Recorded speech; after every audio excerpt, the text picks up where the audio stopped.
Good afternoon. We are now gathered for the last panel. I'm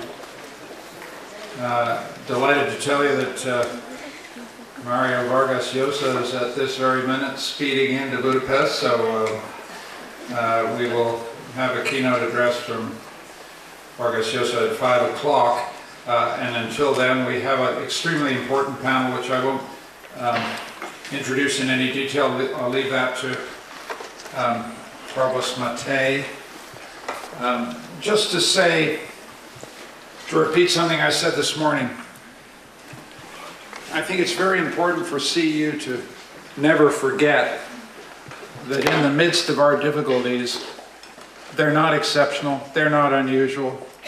There are other people in other countries and other situations that are much tougher than ours.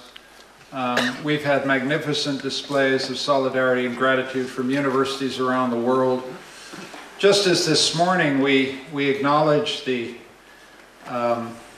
difficulties of Hungarian universities because we feel deep fellow feeling and solidarity with the universities in the country we're lucky to work in, we also feel deep solidarity for, particularly, if I can single out one particular country, Turkey.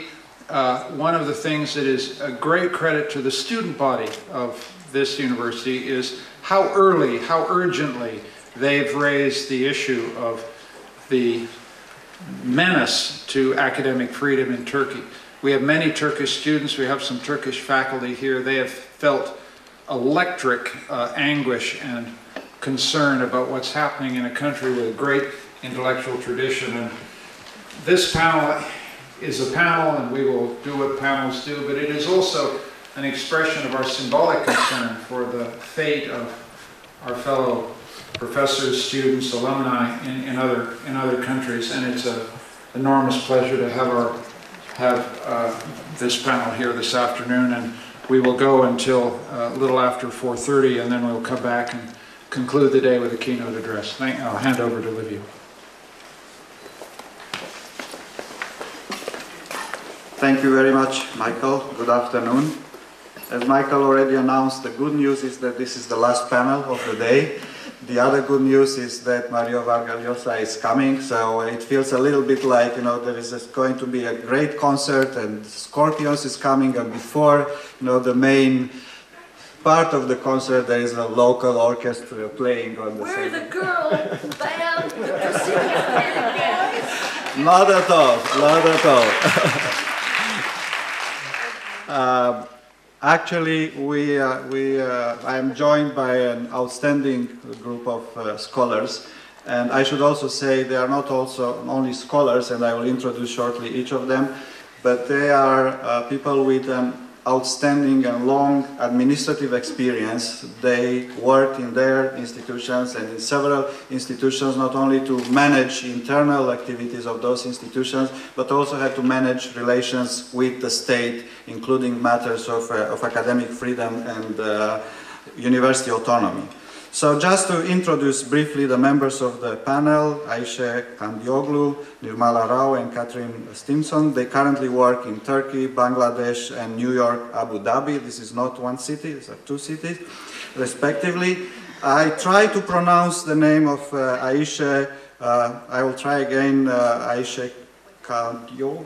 Well, I'll try. I was born in a part of Romania which was under the part of the Ottoman Empire for some 400 years, but those Ottoman occupants, tolerant as they were, didn't force my ancestors to learn any Turkish, so my Turkish language is pretty bad. So Ayşe is currently professor of political science, but also president of Sabancı University, Istanbul, and that is missing from the presentation, so she's running the university now. So in short, she comes from Turkey, as Michael already announced, and I almost don't need to add anything by way of introduction to our panel on academic freedom and the state. I would nevertheless mention one among her many contributions. She was a member of the advisory group of Council of Europe that co-authored in 2011 the report titled Living Together, Combining Diversity and Freedom in 21st Century Europe. Professor Nirmala Rao is Vice Chancellor of the Asian University for Women in Bangladesh. She is a political scientist and former pro-director of the School of Oriental and African Studies, the famous SOAS, at the University of London. As an expert on urban governance, she has an extensive experience of public service and has served as an advisor to a range of bodies, including the UK Audit Commission, the Prime Minister's Office, and the UK and the government of India. She will talk a little about Bangladesh, but perhaps more interestingly about academic freedom and the state somewhere between the UK and India, with a view to colonial legacies or their surprising absence. Catherine Stimson is University Professor and Dean Emerita of the Graduate School of Arts and Science at New York University. She held many prestigious positions at some of the best US universities and worked with important organizations in higher education like the MacArthur Foundation in Chicago. Among her many contributions, I would mention only that she was the founding editor of Science, Journal of Women and Culture, Women in Culture and Society. Kate has taught for many years at I wrote in my notes CEU Abu Dhabi, no, it's NYU Abu Dhabi, and in her talk she will refer to this particular experience as well. The format of our panel will be similar to the other two today. Let me note for a start that the other two panels focused on Hungary and the United States. There was a little bit of Europe, but the focus was on Hungary and the United States. And of course this is not accidental. As we all know, Hungary and the United States are the most important countries in the world, and in this particular order. Now, seriously speaking, this panel will be focusing on a particular theme, academic freedom and the state, but also try to broaden the geographical perspective in the discussion about academic freedom, in a way following the lead of John Scott this morning, who took us to the Arab region. We will move simply away from Hungary and the United States. Allow me a few remarks by way of introduction to this discussion. And I should say that my remarks are based on a particular experience and are informed by my own professional experience. I am a higher education policy researcher and practitioner. As a practitioner, I had the privilege to work on quite ambitious applied policy projects on university autonomy in Europe, Central Asia, and Southeast Asia. The overall question I am trying to address here is, in a way, how can we understand the relationship between academic freedom and the state so that we can put in practice, or help design and put in practice, policies that are supportive of academic freedom? I cannot answer the question fully here, of course. I will put forward only three ideas. The other way. The first one. When we try to understand the relationship between academic freedom and the state, it is helpful to make use of the distinction between academic freedom and university autonomy or institutional autonomy. This distinction is a contested one. Still, it is helpful, as it was already illustrated today in the session about Hungary. Traditionally, academic freedom is understood as the freedom of individual academics and students to teach, study, and pursue knowledge and research without unreasonable interference or restriction from law, institutional regulations, or public pressure. This is how Einstein defined academic freedom, and it is one of the classical definitions of academic freedom. University autonomy, on the other side, is of the institution, not the individual. It is about the right of the university to determine its organizational and administrative structures, decide on priorities, manage its budget, hire personnel and admit students, decide the content and forms of its teaching and research. Very often, when we talk about encroachment upon academic freedom as undue interference by the state, we are talking in reality about restriction of institutional autonomy and not directly of academic freedom. I wonder whether we could say, as it was already suggested this morning, that institutional autonomy is a precondition of academic freedom, or perhaps a facet of academic freedom. We can, for example, interpret the recent attacks against CEU in Hungary as being against university autonomy. The attack of the Hungarian government was not directly against the right of our faculty members and students to pursue the study of a particular subject or publish a paper or any particular topic of their choice. This was not about some kind of academic censorship. Rather, it was an attack against our university as an institution. about the right of this institution to decide on how to organize its work, its administrative operations, and governance structures. Matters of academic freedom are more salient in certain countries. In others, it is rather the institutional autonomy that is more urgent. In the US and Western Europe, as it was alluded to here, institutional autonomy is often taken for granted, and what is debated is academic freedom. In other countries, like in many parts of the post-Soviet area, for example, institutional autonomy is severely restricted, which makes it a more urgent matter to discuss and attend to. In Myanmar, an emerging democracy where CEU Center for Higher Education Policy does a lot of work, there is almost no institutional autonomy, which makes the matter of academic freedom basically irrelevant. For example, all rectors, academics, and many administrators are rotated. They are moved from one university to another around the country. The individuals and the institutions concerned have no say on who is going where and when. There is no staffing autonomy. Curriculum is decided centrally for all disciplines by the ministry. Universities have no ownership over their buildings, cannot decide on student enrollments or finances. Because there is almost no institutional autonomy at all, there is no genuine research and teaching in the country, and for this reason, there is no discussion about academic freedom, although academic freedom is nominally recognized under the law. The big discussion in Myanmar higher education nowadays is about autonomy. In this country, it is the state that made the work of universities impossible, having deprived them of autonomy over many decades. It is also the state that is trying to change this situation currently, and for the better. CEU has been working in Myanmar with national authorities and 2 flagship universities since 2012 to reform system-level regulations and basically make autonomy simply possible. The second idea. Academic freedom and institutional autonomy are not binary variables. They are not unidimensional either. Academic freedom and university autonomy are almost always a matter of degree, and they are multidimensional. When I say this is a matter of degree, this suggests that there is at least some freedom in universities everywhere and at any time. By this, I do not mean to ignore or excuse the reality of severe restrictions and even repression of academic freedom and university autonomy in certain countries, going all the way not only to censure, but to imprisonment and even killings of students and academics, as I believe will be discussed here today. Still, it is important to recognize that in different systems and institutions, academics can have more freedom or less freedom, as opposed to simply no freedom at all or complete freedom. They can be free in certain areas, but not in others. At the same time, in particular systems, universities as institutions can have the right to decide on their own in certain areas, but not in others. They can have more freedom in one area and very limited freedom in others. In most countries, we cannot speak of autonomy as a discrete variable that can be reflected in a single index, but rather as a configuration or combination of dimensions and degrees of autonomy. This combination, and this is important, results from regulations and policies for which the state is usually and ultimately responsible, and this is not without consequences for the actual work of universities. Take China, for example.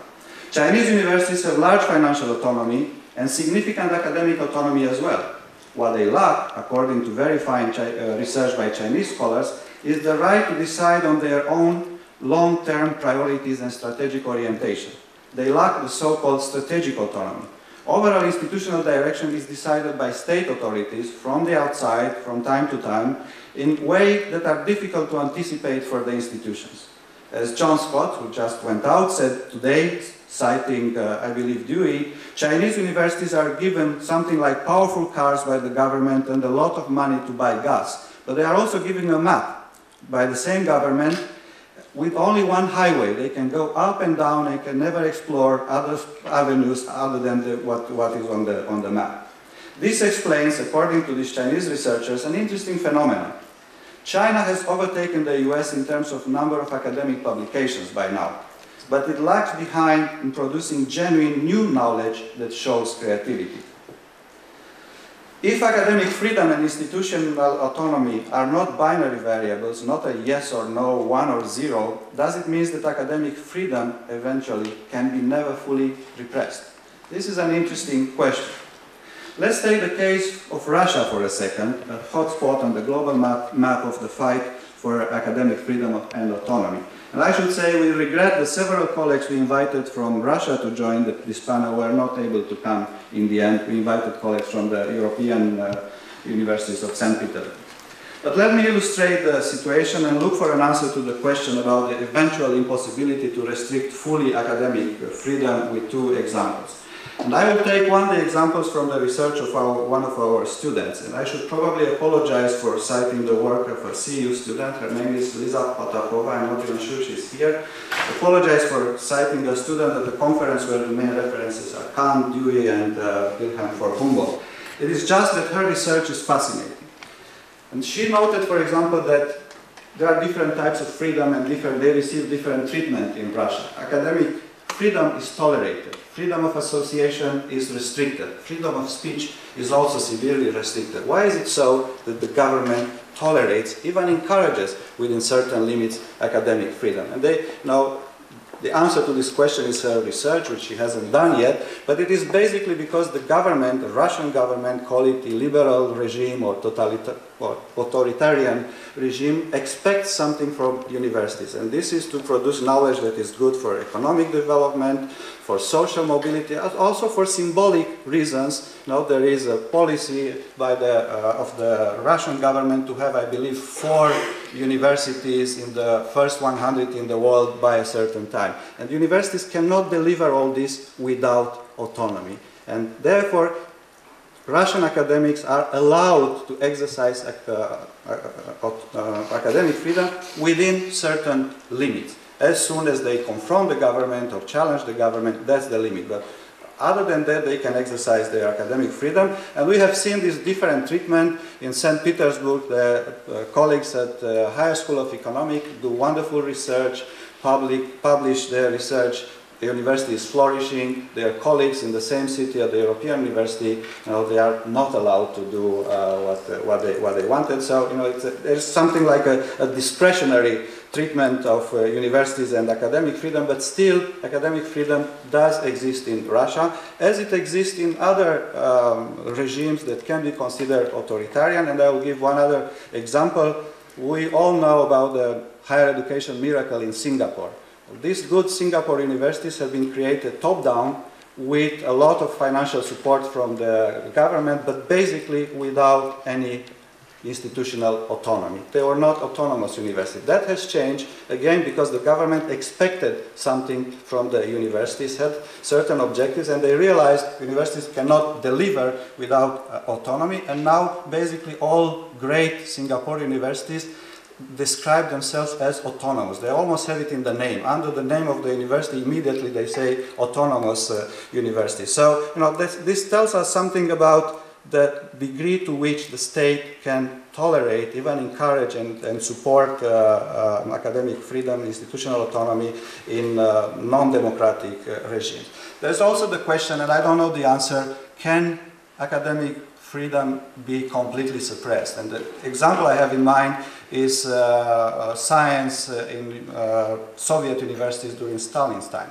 There was a lot of excellent production excellent outcomes in conditions of complete absence of democracy, and we can ask ourselves whether people who produce outstanding theories, research, not only in disciplines that were encouraged by the government, but in disciplines that were neglected by the government, did they do this because they had some degree of academic freedom, which is probably something that we can try to conceptualize in terms of freedom of thinking. But I don't know the answer to the question, is it the case that academic freedom can never be completely suppressed?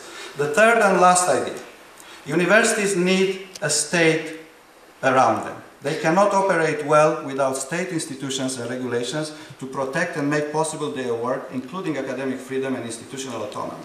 The state is always an important actor in this regard, even in countries with a strong tradition of self-regulation. It is also important in international education. The state is not disappearing from higher education in the age of internationalization, and I believe Kate will discuss such an example. CEU itself is another example. We are an international university, possibly one of the most international universities in the world because we have no national majority in our student body. Still, we clashed brutally with the Hungarian state to the point that our very existence is at stake, at least here in Hungary. To address this, we sought the support of various national and international constituencies, and this support was overwhelming. But it might not work, as it didn't work in the case of the attack on universities in Turkey. All the international support changed nothing, because the government didn't change. It looks like our best chance is another state, the state of New York, currently in negotiation with Hungary about our fate, and John Scott also mentioned this morning. At an international university, which we are, we need the support of the state to guarantee our autonomy and to a large degree our academic freedom as well. We cannot work otherwise.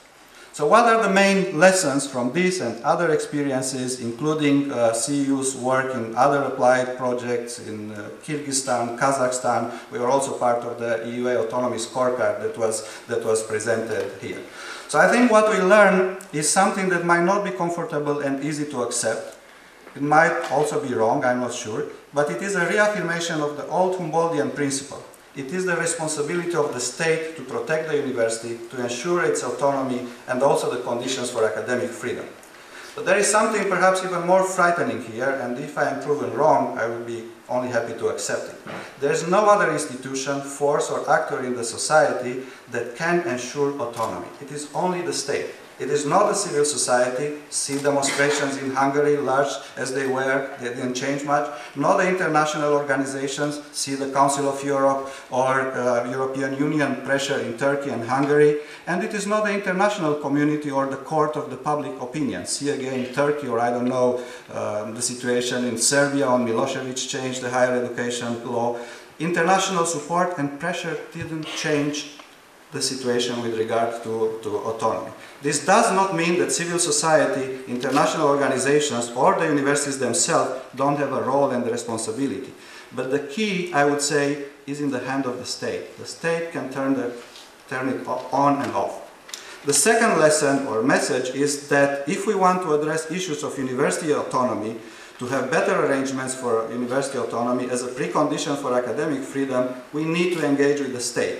This might sound trivial, but it is not trivial, because it is not enough or helpful that we speak only with the institutions themselves, like international foundations doing capacity building in countries where there is no institutional autonomy and they work exclusively with the university. This was also a discussion at the Open Society Foundations for a while in the higher education project, when it was almost decided that this program will work only with the institutions and never with the state. This is wrong. Another question, yes, if we accept that we have to engage with the state, can this work and how? This is a long discussion. I would only like to say, and I'll end with this, that engagement with the state can work. And I will tell you one example. We did a lot of work in Myanmar, and last summer we were invited by the Minister of Education in the fabulous city of Naypyidaw, and he started quoting from our handbook that we prepare for Myanmar on university autonomy, the 8 dimensions. Don't ask me why we put there 8 and not 4 as it is discussed there. And then they put language from our proposal in the draft higher education law with regard to autonomy. So this is remarkable, unexpected, small CEU, eventually having an impact 7,000 miles away. But it shows that it is engagement with the state for the cause of institutional autonomy is possible. I will stop here, and then we continue with the colleagues from the time.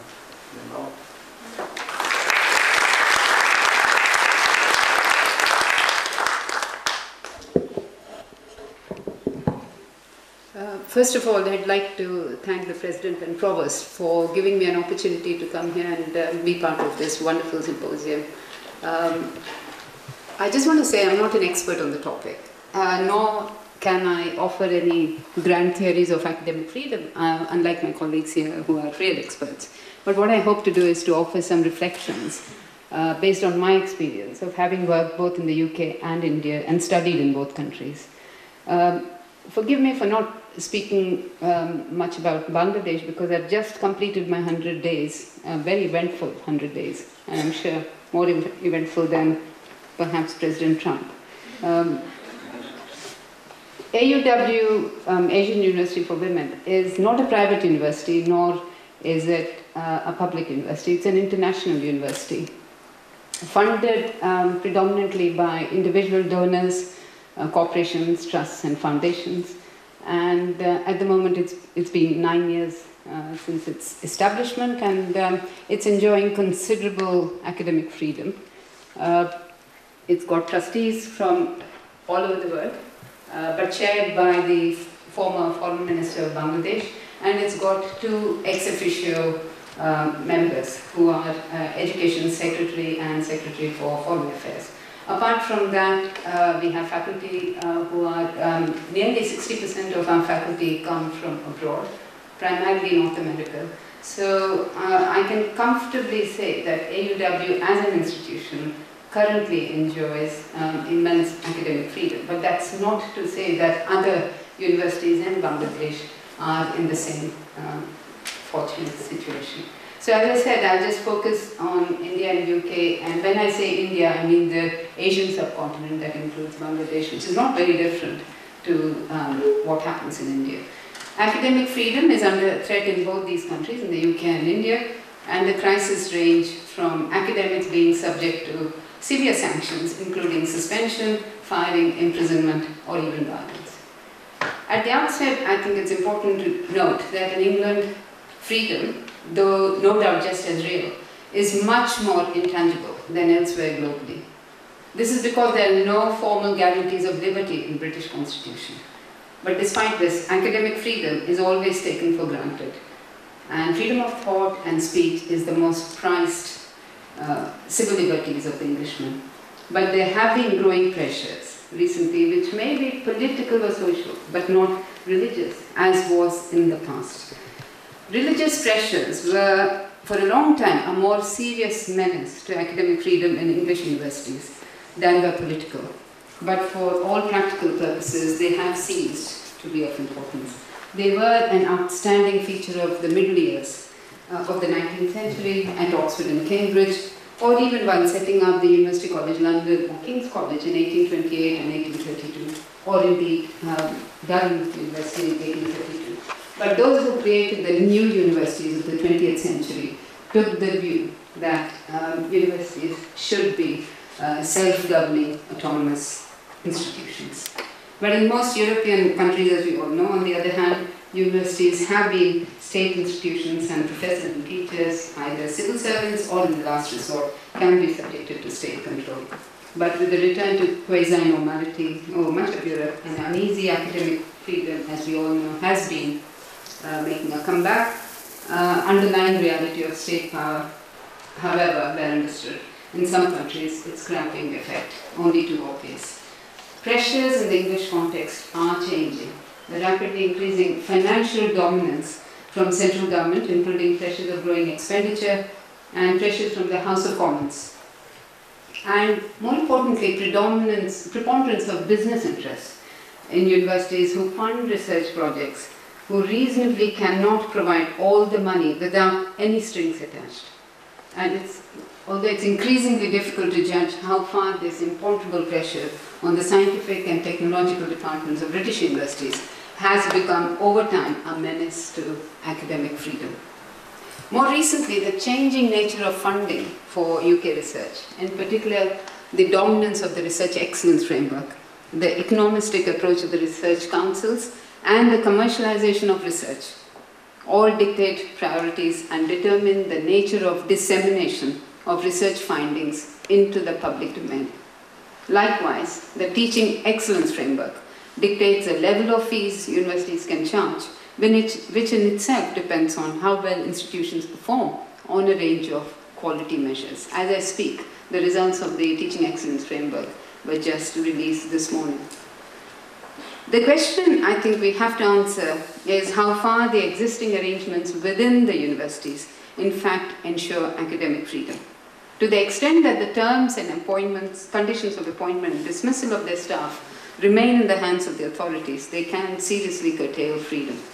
The freedom of an individual teacher to write, teach and research according to the dictates of his or her conscience depends in the last resort on his being safeguarded from dismissal should one's attitude and actions become displeasing to the university authorities. So academic freedom depends much more on tradition, on atmosphere, on public opinion, than upon legally established rules. British universities seem nowadays more intent on monitoring and controlling the way in which academic staff take part in public debates. University of Leeds recently attracted media attention a couple of years ago for using its social media policies to reprimand a lecturer who publicly criticized the Home Secretary. In the name of counter-terrorism, we see further regulations. There's a growing climate of self-censorship on campus, as well as a sense that some issues, particularly relating to security and anti-terrorism, are too hot to handle. More recently, we've seen demand from students for greater racial sensitivity and representation of non-white culture at institutions. Campaigns by students in universities such as Oxford and the School of Oriental and African Studies have called for decolonization of the curriculum and the campus.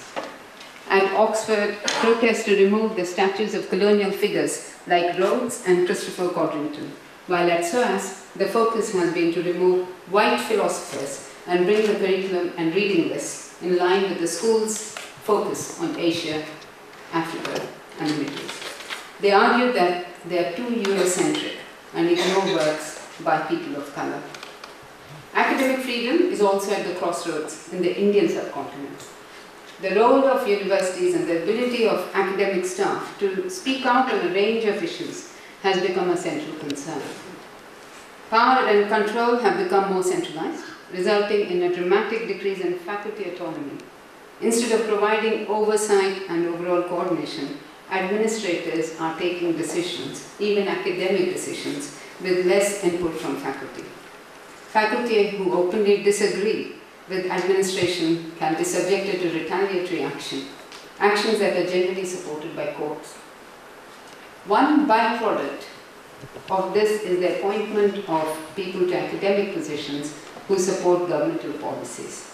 And this, we've been seeing a lot more of it since 2014, where the current ruling party has appointed senior administrators who support the political party and also support student-led groups which align themselves with the national party, who can actually silence any opposition on campus.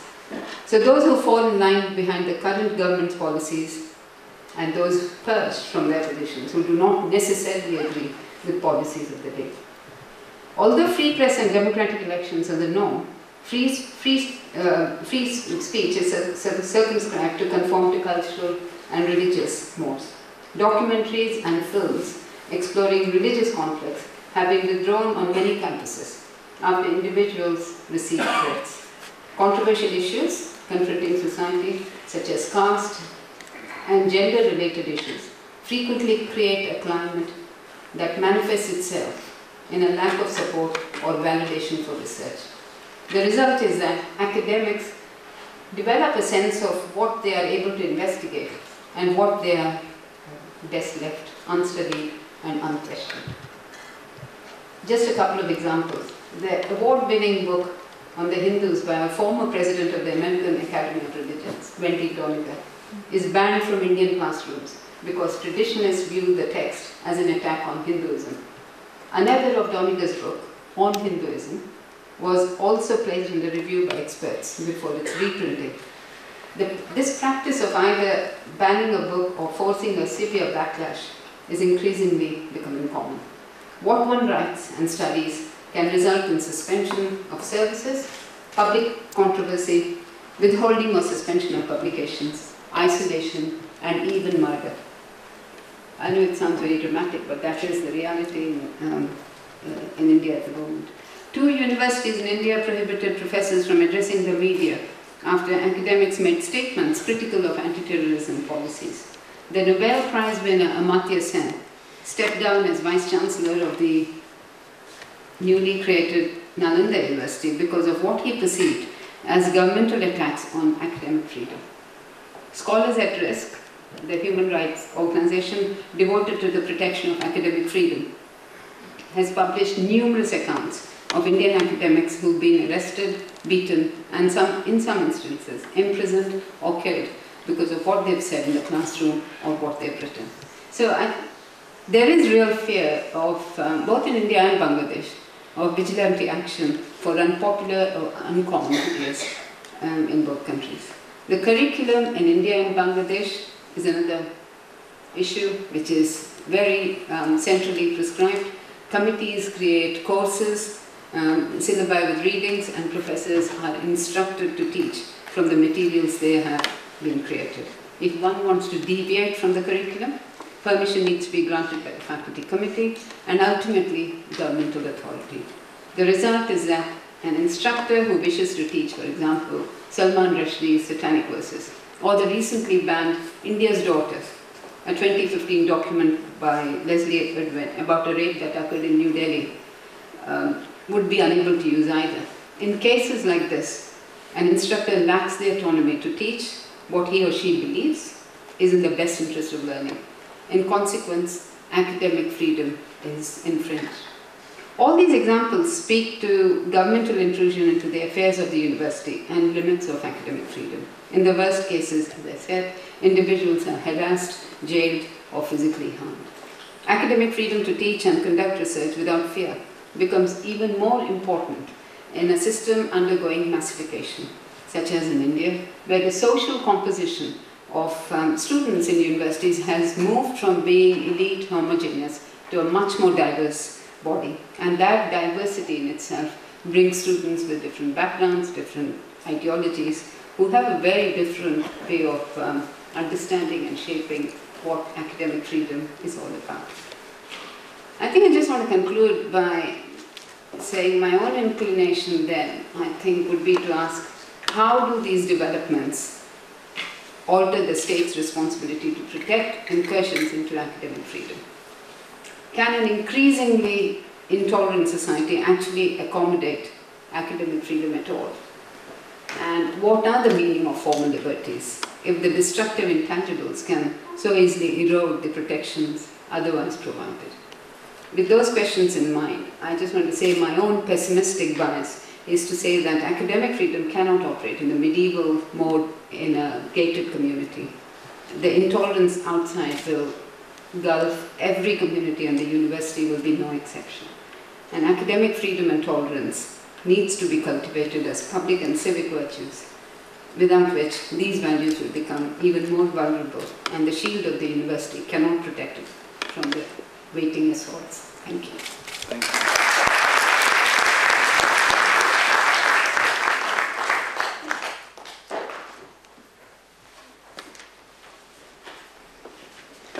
Hello.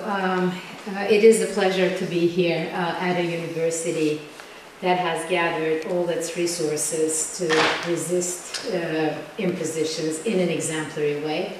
You empower us all. I am here as a member of a university in Turkey, Sabancı University, whose faculty members have engaged in a number of joint academic research projects with faculty members at Central European University.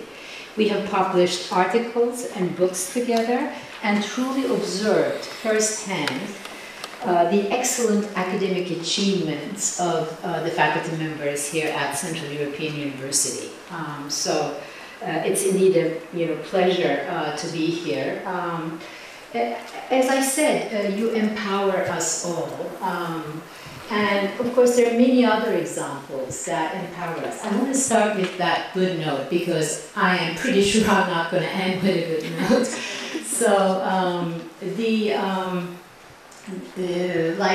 for instance, many other examples in the world, such as when President Trump signed the executive order at the end of January blocking entry to the U.S. by citizens from, Muslim majority countries. 17 prestigious universities, including Harvard, Yale, and Stanford, have launched, in fact, a legal challenge to this ban, and arguing that the ban threatened their ability to attract international students and academics they needed, as they put it, to meet their goals of educating tomorrow's leaders from around the world.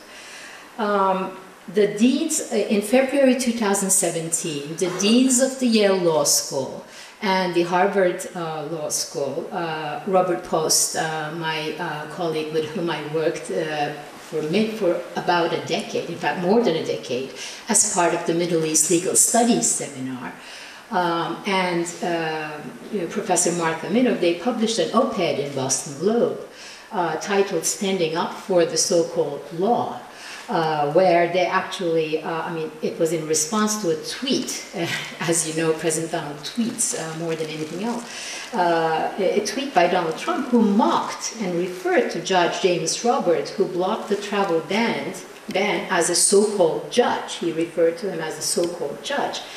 And the deans of Yale Law School and Harvard Law School, they argue that the craft and professional culture of law is what makes politics possible. It is what keeps politics from spiraling into endless violence. By questioning the legitimacy and authority of judges, Trump seems perilously close to characterizing the law as simply one more enemy to be smashed into submission. And if we are to keep the rule of law, it must not be a partisan question. It must not be the concern of simply the lawyers. Because the moment is not just about Trump, but it is about all of us. There are many other examples, like the president of MIT, Rafael Raif, the day after President Trump's election, sent a letter to the MIT community, in a way basically saying, we will continue to do what we always do, which I thought was an empowering statement. So they're all going to go into history, I think, in a manner that is quite the opposite of what Professor Jonathan Cole put us, today. Some quotes, from history, right, that are quite the opposite of what I'm just referring to. So these are all empowering. It's wonderful to read about all of this, and it's very inspiring. But then, of course, there is the reality on ground. So first I want to talk about the reality on ground, the facts, the numbers.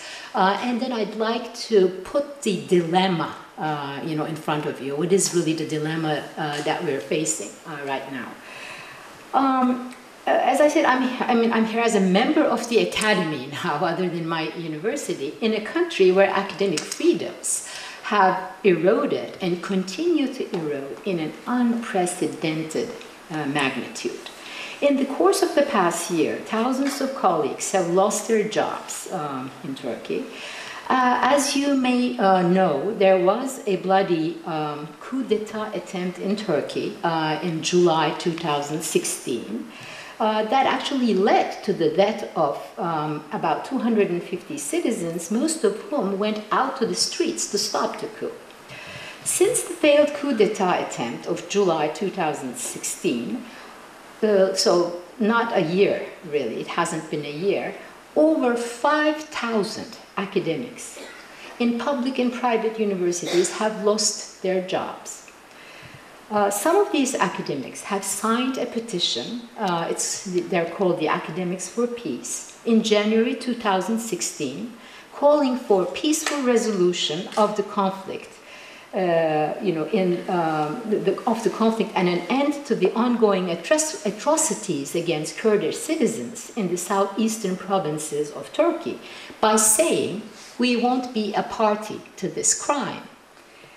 This is what you normally expect from public intellectuals in the face of human suffering, and that's what they did. The state of emergency, they have faced purges in the aftermath of that. Many of them faced purges, especially in state universities.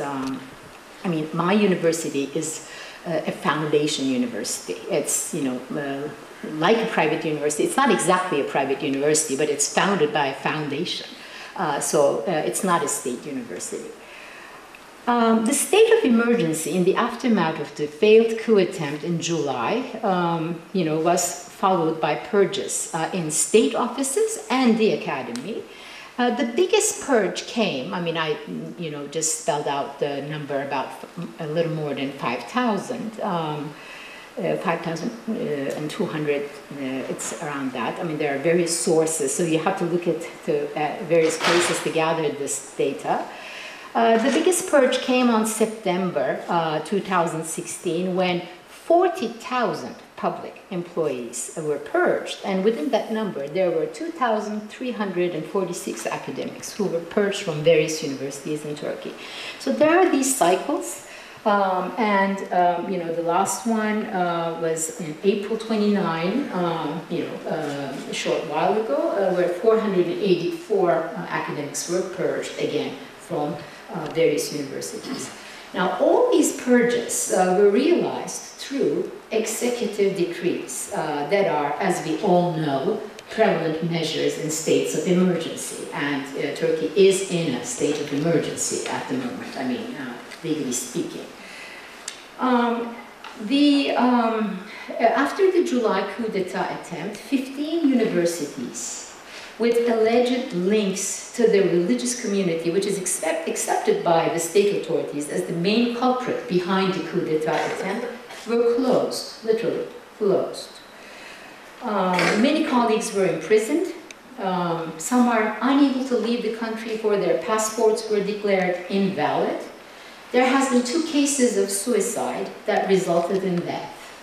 My colleague, one of my colleagues, published an article in the most recent issue of the journal Globalization, which is actually a tribute to one of these academics who committed suicide after, being unable to find a job, unable to leave the country, the article is titled "How to Liquidate a People," so I just wanted to mention that. There is an ongoing hunger strike by an academic and a teacher. They have been arrested, actually, on the 17th day of the hunger strike. Their strike continues, albeit arrested. They're arrested, the strike continues. In terms of their health, they have actually passed what is usually called the point of no return. Their hunger strike has now, has passed the 100th day. It's been 106 days, I think. Some academics left the country either by resigning from their positions in their universities and finding employment abroad, or through sabbaticals or unpaid leaves. Some are unable to leave since their passports have been revoked. Some are persistent in staying. It's not easy to stay, but it is not easy to leave either. You are mostly, there are academics here, we have students, we have PhD students, they continue their studies. My university is a university where you actually have to have a very good score in the National University Entrance Examination in order to enter to that university. So they actually study for that for at least 2 years. And then they enter the university. There are some universities where, some departments are, because of the purges, they are unable to continue with education. So some professors are actually teaching beyond their loads so that the students can actually continue with their education. So the predominant feeling, it would be, I think, an underestimation to say that is this feeling of impossibility, frustration, and desperation, really. This is, what's going on.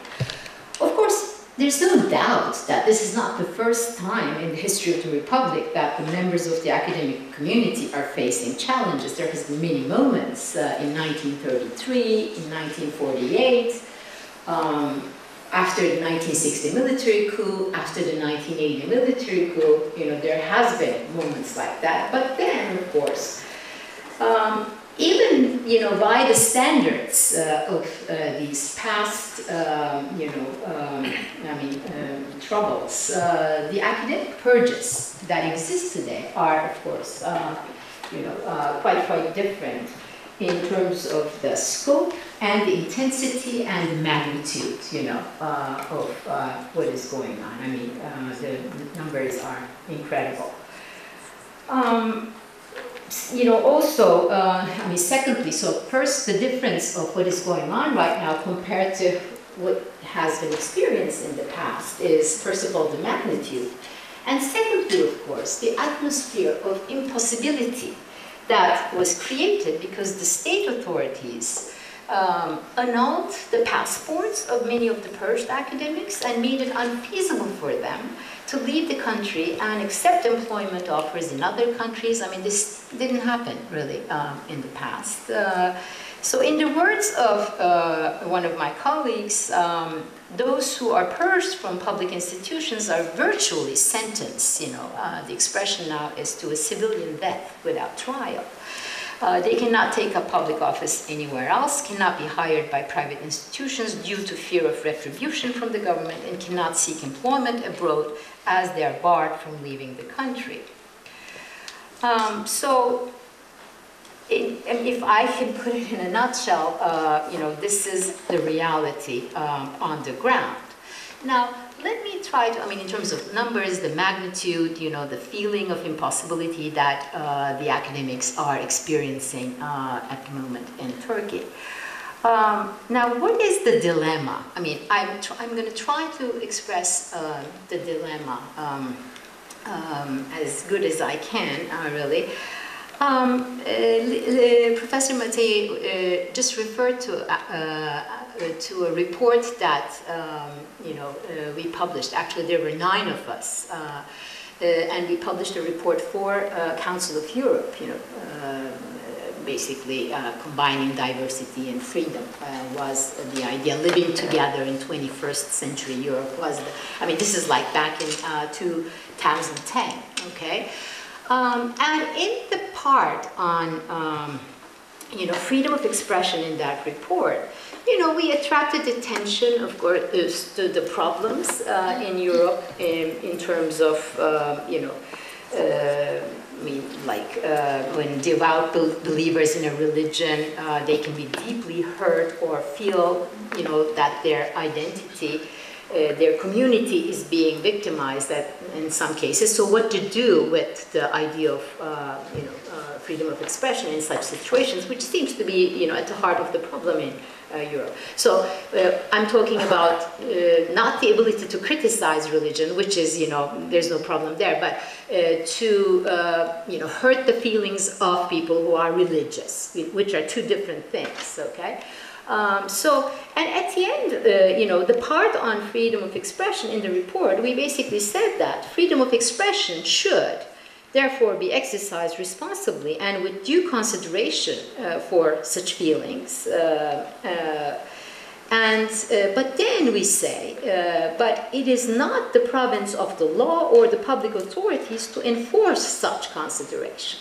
Okay, so I mean, it should be an issue of public deliberation rather than issue of law. So I put my signature on this, under this report, along with, you know, like Timothy Garton-Ash was one of the members of the group who just published a book on free speech.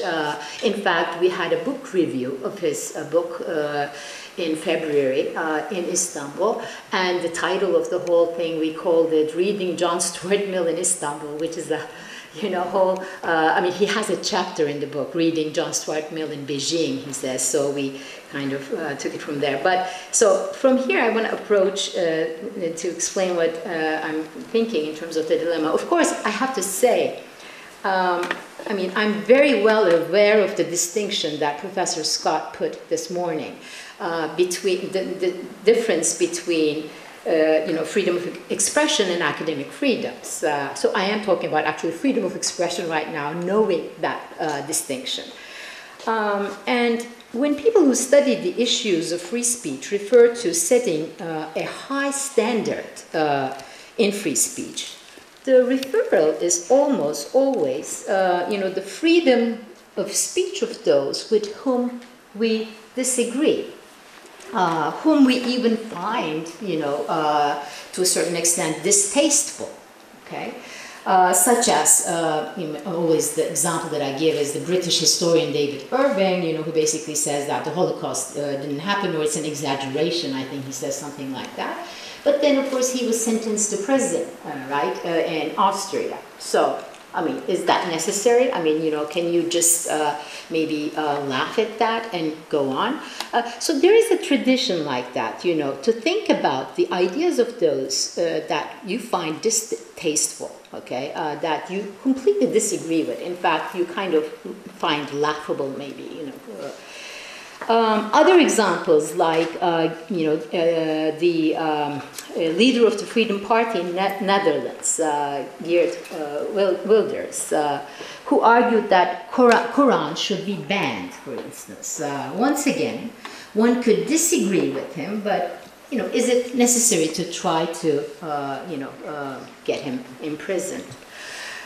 There are other examples. Well, one example this morning is Professor Stanger talked about it, the whole thing about Charles Murray. I mean, you can completely disagree with him. You may, but you want to talk to him. I mean, this is what we do. Okay, this is what academics do. And as President Obama said in the aftermath of the controversy over the film titled "Innocence of the Muslims," the controversy sparked by the viral viewing on YouTube of this film, leading to the death of 50 people, including the very tragic death of the U.S. ambassador to Libya. But what President Obama said after this was the strongest weapon against hateful speech is not repression, he said, it is more speech. So why am I talking about all of this? Is because I am trying to refer to this idea of fighting hateful speech not by repression, but by more speech, means not hiding behind the robes of judges, as they put it, but rather uplifting the process of what we call public deliberation, okay, which is really at the heart of what we want to do in the academia. This is, I think, if I'm not wrong, this is what is usually called in the US the First Amendment tradition. Right. The dilemma that I want to put to you is that, the dilemma then is to envision what one can do in a country, like Turkey, and I laid the facts in front of you, when one actually is a scholar who values the First Amendment tradition, okay?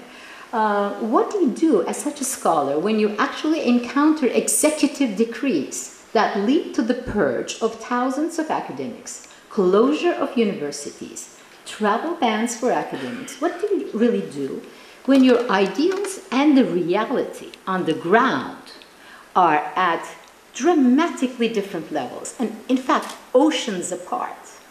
Okay? How can you be a scholar upholding ideas akin to the First Amendment tradition in a place? Okay. I think we have the dilemma, so okay, I try to answer it. So, in a place where academics are imprisoned for speaking their minds and putting their signature on a statement against violence and for peace. So, let me wrap up what I'm saying. I think I want to bring this to something that I thought was very important that Professor Scott raised this morning, the difference between raison and raison d'etat. Raison d'etat, especially, if it is under siege, you see,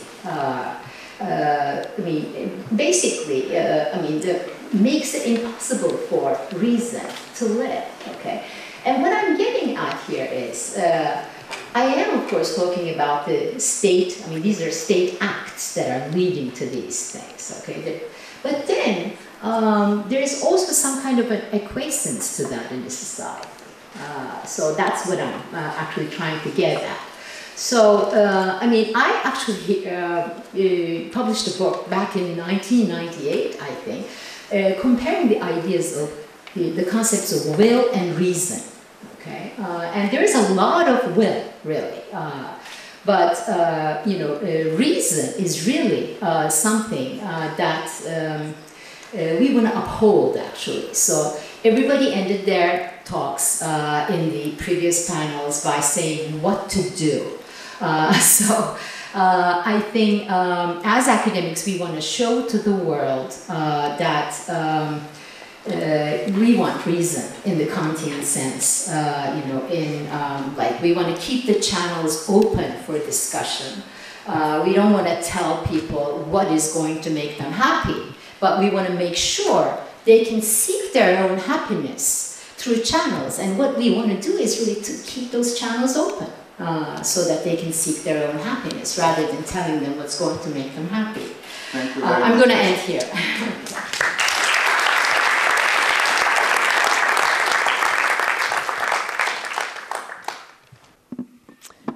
As I look at my watch, I see we have together in this panel approximately 17 minutes left. I will take not 17 minutes because I want to leave some room for questions and comments, perhaps agreements, perhaps disagreements. But first, on my lanyard, along with my ID, I am wearing the great slogan of CEU.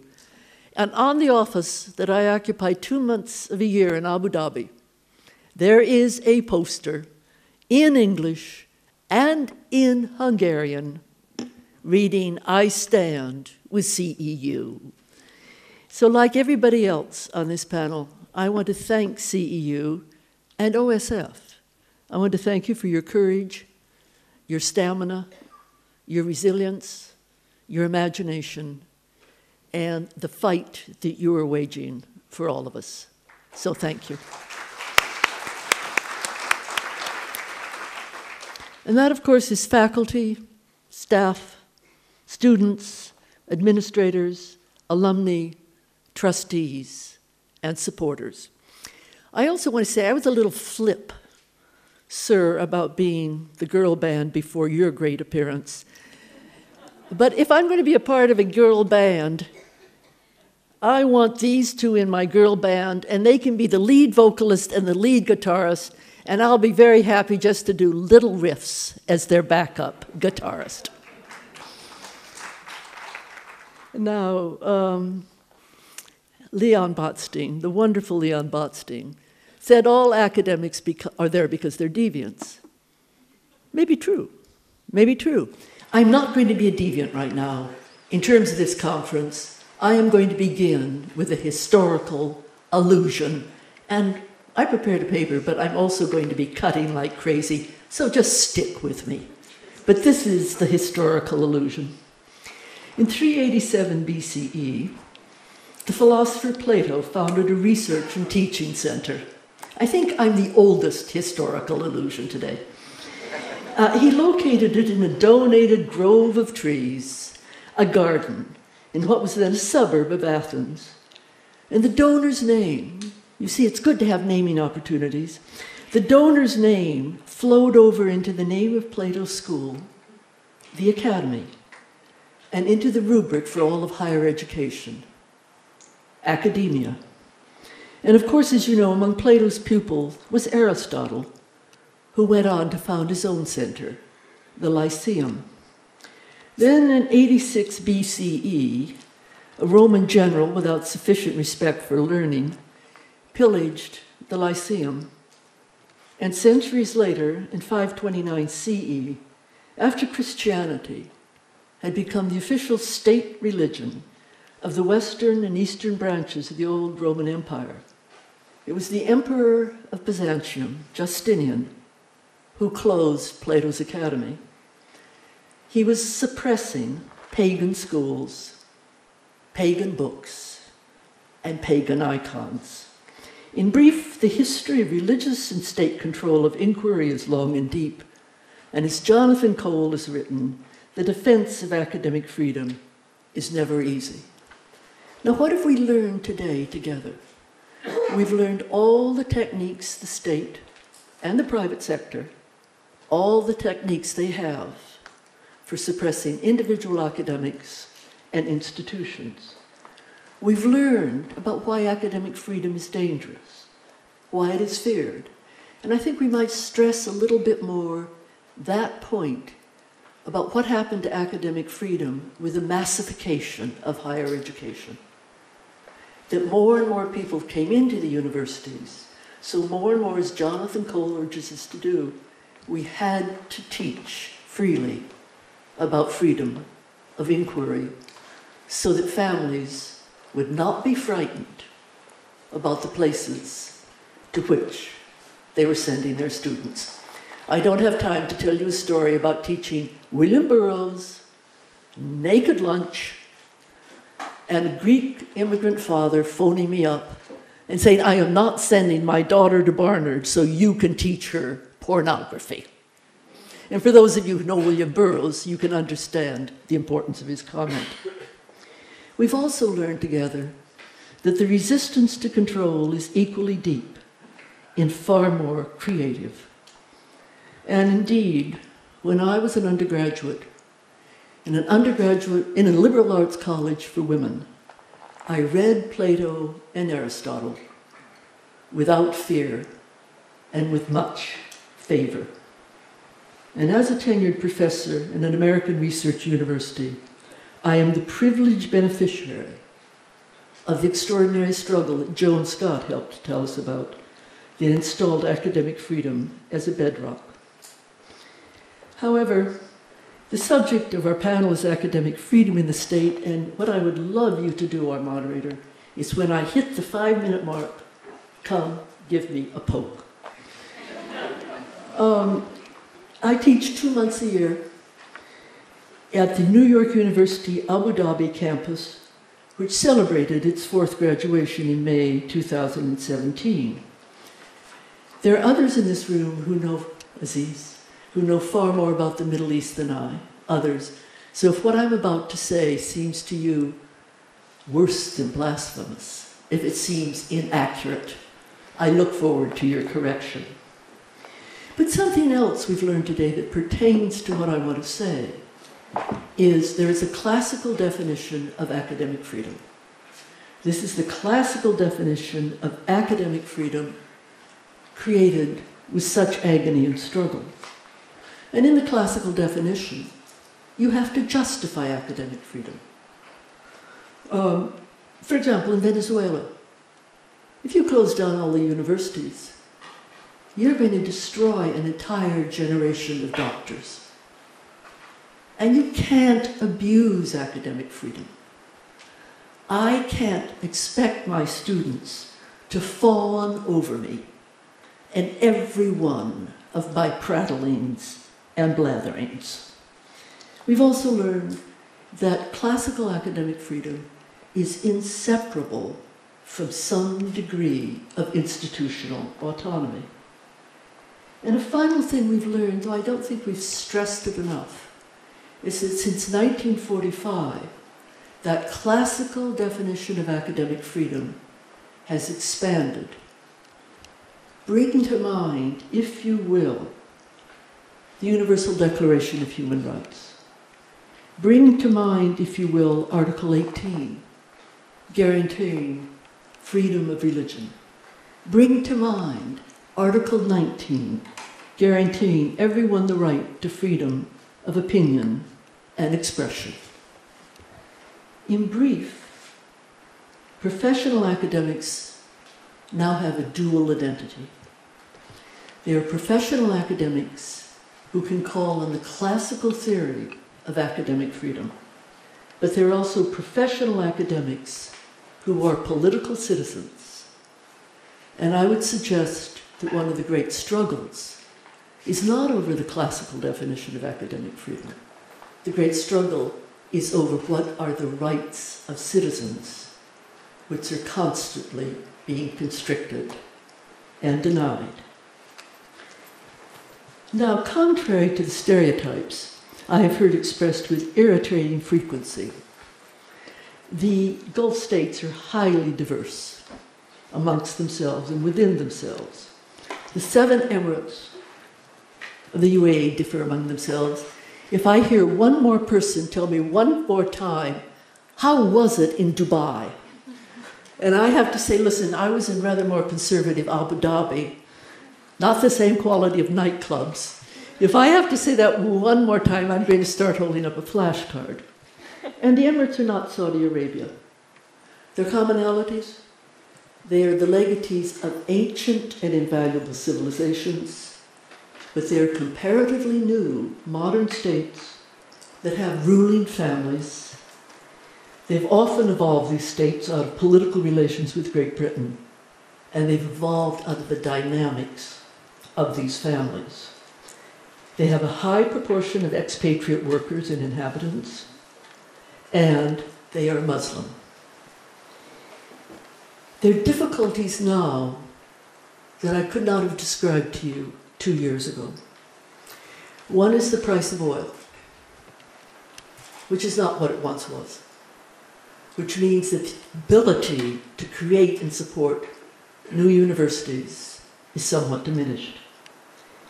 The second reason why it's more difficult now is that ghastly war in Yemen, being fought by a variety of bodies. You know, the UAE with Saudi Arabia fighting a proxy war with Iran and a group of rebels and Al-Qaeda in there as well. And the universities, like all institutions of civil society, are taking a beating, a physical beating, as well as a psychological and cultural beating. And the third reason for difficulty is very recent. The Gulf Coalition Council has split apart. 3 members of it, Saudi Arabia, the UAE, and Bahrain, joined by Egypt, are blockading a 4th member of the GCC, Qatar. And what the consequences will be for higher education are still unclear. But even before the June 5th actions, the splitting apart of the Gulf Coalition Council, a highly respected and experienced scholar of the Middle East could say, there's much worry about academic freedom in the Arab world. And the organization that helps to monitor what's going on is Scholars at Risk. And Romali, thank you for the shout out to Scholars at Risk, that protects scholars and monitors violations of academic freedom. Jonathan is a board member of Scholars at Risk. I have the privilege of being the chair. When we did our most recent monitoring of what's happening in a document called Free to Think, the Gulf states were far less troubled than Turkey or Egypt. And in fact, in our 2016 violations of academic freedom, we only found 2 in the Gulf. 1 in Kuwait, 1 in the UAE, though we have long-standing concerns about some denial of visas, and we have long-standing concerns about 4 imprisoned scholars, 3 of them in Bahrain, 1 in the United Arab Emirates, whose physical health is in great danger.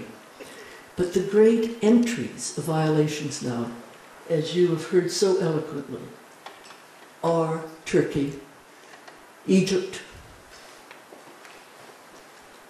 largely from the Middle East, Asia, some in Africa, and increasingly a worry about Venezuela. Now, the Gulf states are no more immune to the contours of the modern university and to the new technologies of information than any other region. So what's really going on that I can see as a non-expert in the Gulf states? UAE has one of those wonderful constitutions, but it says within the limits of the law. So one always has to ask, what is the law? And one always has to ask, and I'm a reader of Kafka's, I think everybody in this room is, when is the law enforced? And this is indeed, is it not, a technique of control. Never to know when the law is going to be enforced. Never to know when the law may ignore you. In my experience, some universities have a limited version of classical academic freedom. Look at the handbook of a big university, Zayed University. It's a limited version because the handbook also asks you to pay attention to cultural sensitivities and to the legal and cultural environment with its belief in the Islamic creed. But there's something else going on. And you referred to this, gated community. It's the carving out of enclaves. Saudi Arabia carved out an enclave with the King Abdullah University of Science and Technology, familiarly known as KAUST. It's even coeducational. And when I read the handbook of KAUST, I felt an eerie similarity to an American research university in its guarantee of academic freedom. And I happened to teach in one of these enclaves, NYU Abu Dhabi. The current emirate brought in 3 universities as an experiment. One was NYU Abu Dhabi, one was the Sorbonne, and one was a scientific institution in cooperation with MIT called Masdar. The great credit of the government, there's an ironclad guarantee on campus of academic freedom. And quite frankly, I have never felt any violation of academic freedom in lectures or in the classroom. Now look, I live in New York. I live in Greenwich Village. I am never going to tell you that Abu Dhabi is Greenwich Village. And I'm sure that comes as no surprise to you. And the university has made its mistake. But I have never sensed within this enclave what might happen to academic freedom dangerously. And I see the good work that can move not only in the classroom, but that can move out of this enclave into the society at large. The gated community has porous holes in the gate. But I am not a political citizen of the UAE. I am a transient, an admitted visitor with a syllabus.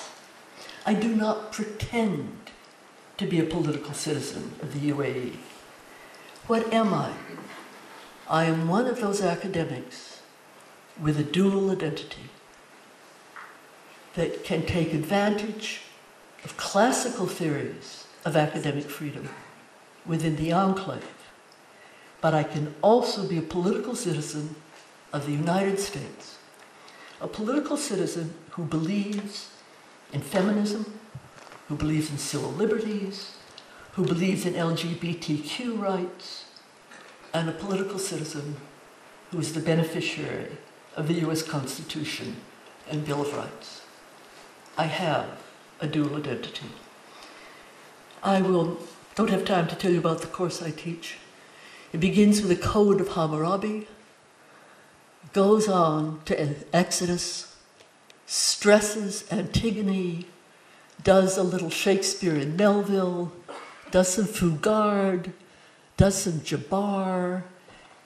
It's a global course, and it ends with the Universal Declaration of Human Rights. I would suggest to you that given the terrible rise of authoritarian governments, which we've heard about today, given that terrible rise, given the struggles, that we need both theories of academic freedom. We need the classical theory and we need the new theory in which academics have a freedom of expression and of thought that is shared by all political citizens, though perhaps with a very special responsibility for inquiry, for truth, and for reason. You know, no matter how imperfectly, my last paragraph, I am also aware of the realities of visions. I am also aware of the reality of faiths, the reality of aesthetic worlds, the reality of cognitive dissonance. I am aware of the reality and malleability of ideas and information. I'm aware of the power of the passions, and heaven knows I'm aware of the power of appetites. I do, after all, study literature. But Plato, to end where I began, Plato was one of my tutors about reason.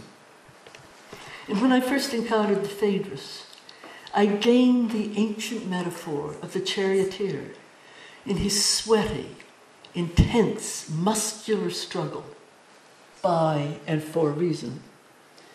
The same liberal arts college that gave me Plato also gave me Kant. Not that I pretend to have understood him as a freshman. And Joan, you set the pattern of quoting Kant. Let me end by quoting Kant. I returned to him the contest of the faculties, and he writes, "Now the power to judge autonomously, that is freely according to the principles of thought in general, is called reason." So the philosophy faculty, I think all faculties, because it must answer for the truth of the teachings it is to adopt or even allow, must be conceived as free and subject only to laws given by reason, not by the government. So what is our struggle about? Why are we doing this? Wouldn't it be easier to practice self-censorship? Why are we doing this? Because whether on the large globe or in the smallest, dustiest university in a desert, in the most remote of the Emirates, no matter where we are, our belief in academic freedom, our belief in our defense of it, is nothing less than our subscription to reason itself. Thank you for listening to you, my fellow charioteers. Thank you. I would like to thank all three speakers for their excellent talks. I believe we have time for one or two questions. I also would like to thank Kate. I was just thanking you for your excellent summary. What we have learned from this conference that makes Michael's job easy to summarize at the end. But before I invite questions, there's something I would like to add to your summary. Aisha was asking, what is it that we can do? And in a way, the background for this question is the fact that instances of interference by the government in the affairs of the universities happen everywhere, except that in a different way. UK is different from Hungary. Hungary is different from Turkey. Now, in Hungary, we complain, we lament about attacks against academic freedom, but nobody was sent to prison. There are no vigilante. So this question, what is it that we can do, has to be considered in particular context. And I think, Kate, you suggested that we need a new theory of academic freedom in order to address this question. But I'll stop here and check if there are any questions. Perhaps we can take the questions together, and then members of the panel can answer. If there are questions. If there are no questions, given this is a conference devoted to freedom of inquiry, I think the girl band has failed. Any questions? Yes, there is one question. Gene Sharp has written an excellent and extremely detailed guide to the various methods available for non-violent resistance to state power and state control. Out of that, are there any particular ones you would like to advocate from your various positions as particularly appropriate for academics? Thank you. Let's see if there is any other question. Yes, one last question.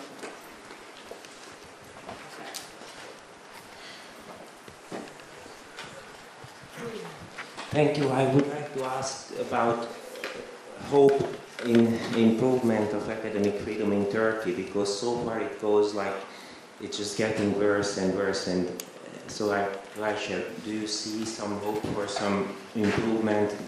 Actions such as this tragic hunger strike or other actions can make some positive change?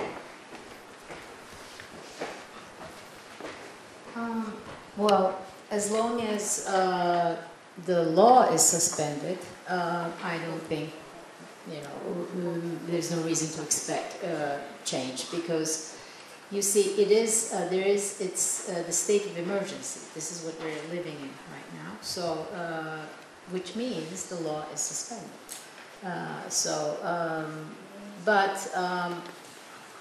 Still, though, I have to say, I mean, as I said earlier, it's very difficult to stay, it's very difficult to leave either, for those who can leave, of course, because there are also those who are unable to leave. The question is, you know, like, the academics are still, of course, engaged in academic work, you know, in Istanbul, in the university where I am, you know, they still receive research funds, EU funds, in fact, you know, but it's getting a bit difficult to keep the academics there. We get the funds, so which is good because you want to continue to do what you do. I mean, sometimes I feel like continue to do what you do is a way of resistance if you're unable to resist in any other way. Okay, so I like to think in those terms. But I must say, I mean, I am almost, yeah, I conclude, yeah. I must say, I am, you know, approaching 60. I mean, I'm 56 years old, so I have a couple of more years, right? But all my academic life, I uphold, glorify the idea of criticism, critique, you know, the most important thing. Now, I almost feel like, is it time to consider rejection? You know, that's what I feel like, which is a pity that I feel like that, but I do feel like that. May I have the last word, unless Mala wants to. We have two questions. One is about nonviolent resistance. Our job as academics is reading, writing, and speaking. There is something else. One of the things I learned from George Soros was listen to the people on the ground. So I am listening to what I was told. What needs to be done on the ground? What needs to be done on the ground?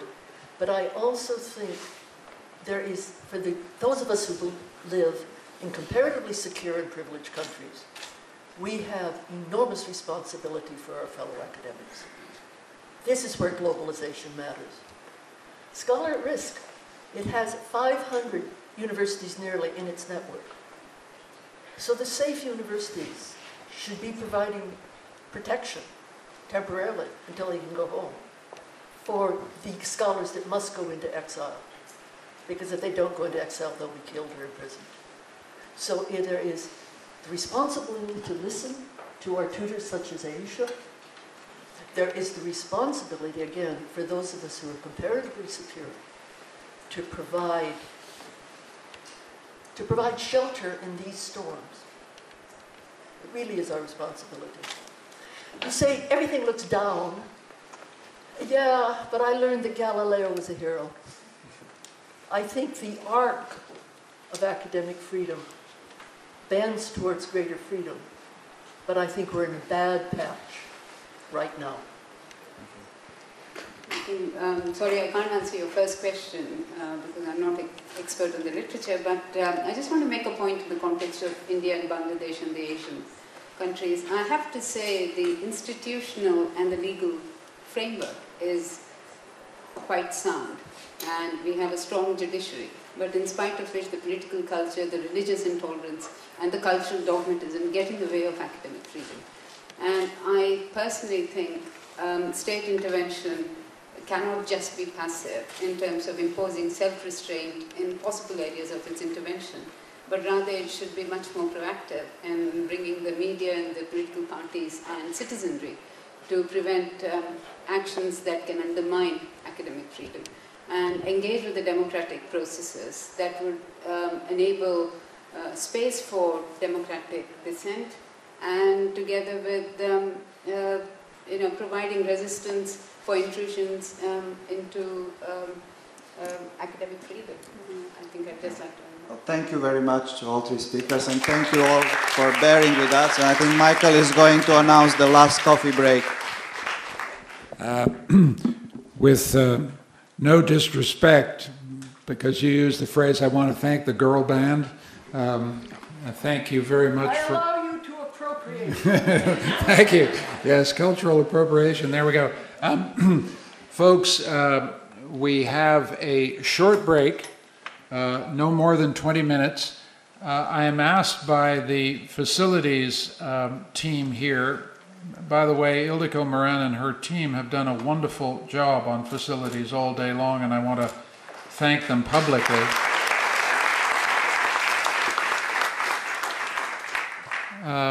Mario Vargas Llosa is in the house, which is wonderful news. Take all of your belongings, please, because we have to reset a little bit for the event that will start promptly at 5 o'clock. See you in 20 minutes.